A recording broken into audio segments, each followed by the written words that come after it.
Bom dia, crianças! Tudo bem com vocês? Hoje é dia 3 de março, quarta-feira, e nós temos atividades tanto de matemática quanto de arte para estar realizando. A atividade de matemática, ela será realizada no livro, lá nas páginas 20, 21 e 22. Então, nós vamos retomar algumas coisinhas para que a gente possa estar realizando as atividades. Primeira coisa, os algarismos. Então, eles são símbolos que nós usamos no sistema de numeração.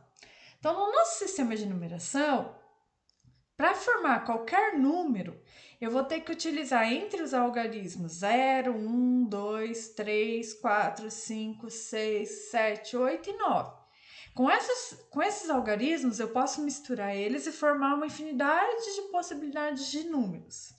Se eu colocar o algarismo 1, 2 e 3, eu formo o número 123. Se eu colocar o algarismo 7 e o algarismo 0, eu formo o número 70. Então, com esses algarismos, eu vou formar todos os números que a gente utiliza no nosso dia a dia. Com esses algarismos, nós utilizamos eles no quadro de valor, né? Então, cada algarismo, quando ele está em determinado posicionamento dentro da classe, né? Ele tem um valor. Então, eu tenho a classe das unidades, a classe dos milhares e a classe dos milhões. E dentro de cada uma delas eu tenho as unidades, as dezenas e centenas, né? Então, eu tenho as unidades, dezenas e centenas simples, as unidades, dezenas e centenas de milhar e as unidades, as dezenas e as centenas de milhões. E um algarismo, quando ele está em algum desses pontos, ele tem um determinado valor. Por exemplo, esse 4 aqui, ele vale 400. Esse 2 aqui, ele vale 2 milhões. Então, dependendo do lugar onde ele está, ele tem um valor. Quer ver? Ó, então, nós temos aqui um exemplo disso. O número 5, ele está em diferentes casas aqui. Então, na primeira casa, ele está aqui na unidade. Então, ele vale somente 5. Só que quando 5 está na casa da dezena, ele já não vale mais 5. Ele vale 50. Né? Então, quando ele está lá na centena, ele vale 500, na unidade de milhar, 5.000, na dezena de milhar, 50.000, na centena de milhar, 500.000. Então, dependendo onde eu coloco o algarismo, ele vai ter um valor. Se eu colocar, por exemplo, aqui o número 3 na unidade de milhar, esse 3 ele vai valer 3.000, porque ele está na casa da unidade de milhar.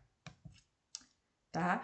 Então, assim, lá na página 20, o que vocês vão fazer? A primeira atividade, a atividade número 1, a professora nem colocou aqui, é para vocês pensarem um pouquinho só sobre ela.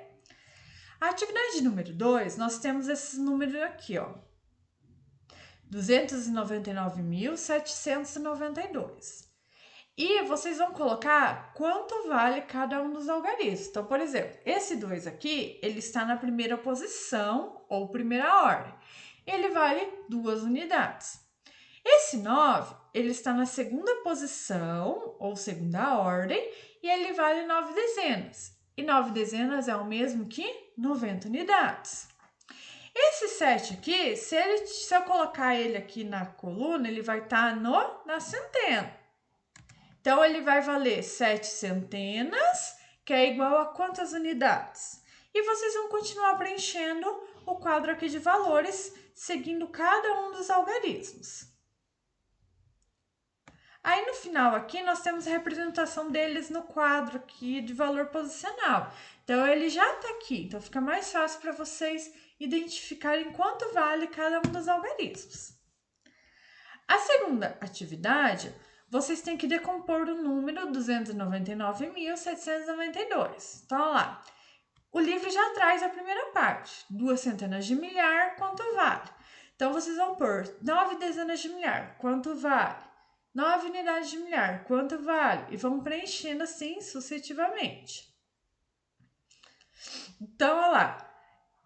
Aí aqui ele vai explicar sobre as classes, né? Que a cada grupo de 3 eu tenho uma classe. Eu sempre começo contando da direita para a esquerda. Então, a primeira classe, que é a classe de unidades simples, ela é formada pelos algarismos 7, 9 e o 2 aqui nesse caso. E a segunda classe, que é a classe dos milhares, é formado pelo 2, o 9 e o 9. né? Seguindo cada uma das ordens. Aí nós temos aqui 2 textinhos básicos falando sobre 2 pessoas, né? E ele vai falar, traz um número aqui, 12.713 e o número 1022. Então, o que vocês vão fazer? Vocês vão decompor o número. Primeira coisa, vocês vão decompor o número. Como que vocês vão decompor o número? Vocês vão fazer que nem aqui, ó. Vai colocar lá somando quanto dá cada um. Primeira coisa. Segunda coisa, você vai dizer quantas classes tem. Então, se tem uma classe ou se tem 2 classes. E por último, você vai colocar como que lê esse número, tá? Como que lê esse número e como eu leio esse número. Na página 22, então nós temos aqui um cheque, né? E no cheque a gente tem que preencher o valor que nós vamos pagar com esse cheque de 2 formas. Utilizando os algarismos e utilizando ele pelo número por extenso. Então, aqui, vocês vão fazer o quê? Se o número está por algarismo, vocês têm que escrever por extenso. Se o número está por extenso, vocês vão colocar o algarismo na frente, tá? E aqui nós temos uma reta numerada. Vocês têm que descobrir quem é o número aqui da flechinha, tá? Aí vocês têm que pensar um pouquinho, como que vocês vão fazer isso? É um desafio esse número 6. Então, vocês têm que descobrir aqui nessa flechinha que número que vai ser. E nessa flechinha aqui, que número que vai ser. Na última atividade de matemática, nós temos a vista aérea de Boa Vista e a vista aérea de Palmas. E nós temos aqui a população deles, né? Então, o que vocês vão fazer? Vocês vão me dizer que número que é esse, vão preencher aqui, que número que é esse, preencher aqui. E vão marcar um X no quadradinho da cidade que tiver o menor número de habitantes, que tiver a menor população. Então, vocês vão marcar um X, vão achar e marcar um X, ok? Terminou de matemática, nós vamos para a atividade de arte. A atividade de arte nós não vamos fazer no livro, tá? A professora preparou o material para vocês e nós vamos trabalhar com ele aqui. Então, o que nós vamos dizer? Primeiro, nós vamos assistir um vidinho bem curtinho sobre o uso de máscaras no Covid-19, tá? Esse vídeo, ele foi feito por um grupo lá no YouTube, e esse grupo, né, esse canal, ele tem o nome de Explicatrix. Então, ele traz ali uma explicação. Será que a máscara garante que a gente fique livre do coronavírus? Então, primeira coisa, a professora vai colocar agora aqui para rodar o vídeo, e daí nós voltamos a conversar um pouquinho sobre o que vocês têm que fazer, ok? Cada tintim por tintim.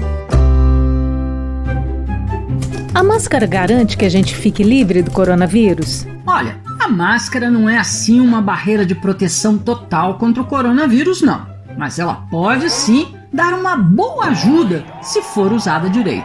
A máscara tá ali para ficar meio que de goleiro e impedir a passagem daquelas gotinhas minúsculas que saem da boca e do nariz quando a gente fala, tosse, espirra ou simplesmente respira. Só que até os melhores goleiros tomam gol, concorda? E com a máscara é o mesmo lance. Ela não dá conta de agarrar todos os coronavírus que podem vir na nossa direção. Por isso, mesmo a melhor das máscaras, não dá passe livre pra gente sair por aí, não. Nem pra quebrar aquela coisa da distância de mais de 1,5 metro das outras pessoas. Até porque usar máscara incomoda, né? É chato pra chuchu. Então, tem sempre a tentação de colocar a mão ali e a máscara, ó, sair do lugar. A dona Máscara também tem lugar certinho para ficar, ou vai perder o jogo de goleada. Ela tem que cobrir para valer a boca e o nariz, e ser do tamanho certo, nem muito grande, nem apertada demais. Também não vale usar máscara no queixo, na testa ou no topo da cabeça, porque aí o efeito dela é um 0 total. E quem tem menos de 2 anos não pode usar máscara nenhuma, sabia? Bebê, então, nem pensar.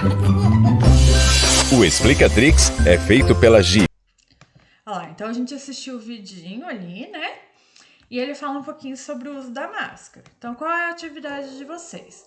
No caderno de arte, vocês vão criar um panfleto sobre o uso correto da máscara para nossa proteção. Então, vocês têm que informar a importância de usar essa máscara. Então, aqui eu trouxe 3 exemplos de panfletos de conscientização. Então, esse aqui sobre o uso da máscara, esse aqui sobre economia da água e esse aqui sobre a dengue. Então, vocês têm que criar ali por mês, vocês têm que usar figura, frases para falar sobre a importância do uso da máscara. Vocês podem usar desenhos de vocês podem usar recorte com imagens de revista, de jornal, né? Até impresso da internet, quem tiver essa possibilidade. Vocês vão criar esse panfleto e daí enviar para mim, ok? Então, olha lá, terminam as atividades do dia, manda para a professora a foto, tá? Eu preciso que vocês me enviem para que eu possa validar a presença de vocês, tá bom? E não deixem acumular as atividades. Ah, eu vou fazer no fim de semana. Não, vai fazendo conforme as professoras passaram. Fica mais fácil para vocês e não fica tão pesado, ok? Qualquer dúvida, só entrar em contato com a professora.